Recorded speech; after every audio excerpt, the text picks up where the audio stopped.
And we got to remember, AI has been around for a long time, actually from early 1960s, different iterations. What we're discussing right now, Ramona, we're discussing this new phase of AI. And the new phase of AI started when OpenAI released ChatGPT 2022 in November, December, and they started really positioning something called generative AI with large language models. That's from 2022 to 2025. Today, that's not even a major discussion. That's a given. That's a commodity. That's a framework. Everybody is doing generative AI and everybody knows how to access LLMs. There are only few LLMs in the world, which are worth talking about. The rest of the discussion is now taking place on agentic AI, meaning agents that are doing human-like work, human-like knowledge work, and that's being done by agents. And agents right now are equivalent of humans, sometimes even supersede humans, and they're providing levels of intelligence that we haven't seen before. They're making decisions when humans are not around. And they're not only providing us background information like what we're getting on ChatGPT, even 5.0, they're actually doing the work. They're making reservations for us. They're handling customer service calls. They're doing deployments. They're doing engineering work for us as well. Those are agents that are actually performing 24/7, instructions coming from humans, sometimes not really specific instructions, but guidance.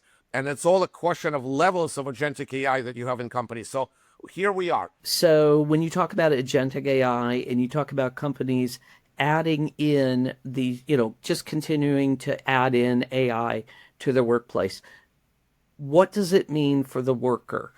Are people going to lose their jobs? If they lose those jobs, what kind of jobs are there for them in the future? Right now, companies are struggling. Let's take AI out of the equation. All companies are looking for some level of efficiency. They want to remain in business. They want to be competitive. They want to be innovative.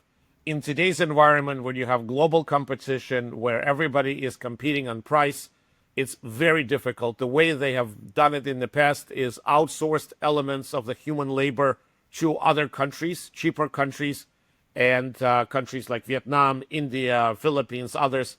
So the price right now is going up in those countries as well. And it's not so simple. There's a lot of regulations coming in now.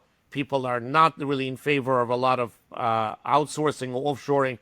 So AI is coming in, and AI is basically being introduced in companies where basically executives or leaders cannot just simply hire the talent. It's very complicated. So they bring AI, they introduce AI, and AI gives them that level of efficiency so they could compete. Now, meanwhile, if you introduce agentic AI or any type of AI, most likely you're not going to need as many human beings. You're going to reduce. Now, by what number is the big question.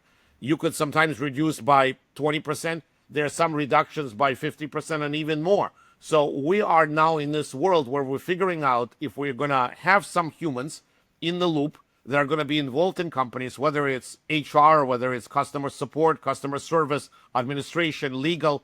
There's obviously going to be some level of reduction because AI will do things almost at the same level, sometimes even better, and working continuously 24/7. So I do foresee reductions, but we're not clear how many of those reductions are going to take place. I would foresee in certain areas like customer support and customer service, there's going to be considerable amount of reductions, almost to the point of 90% of the workforce will be reduced.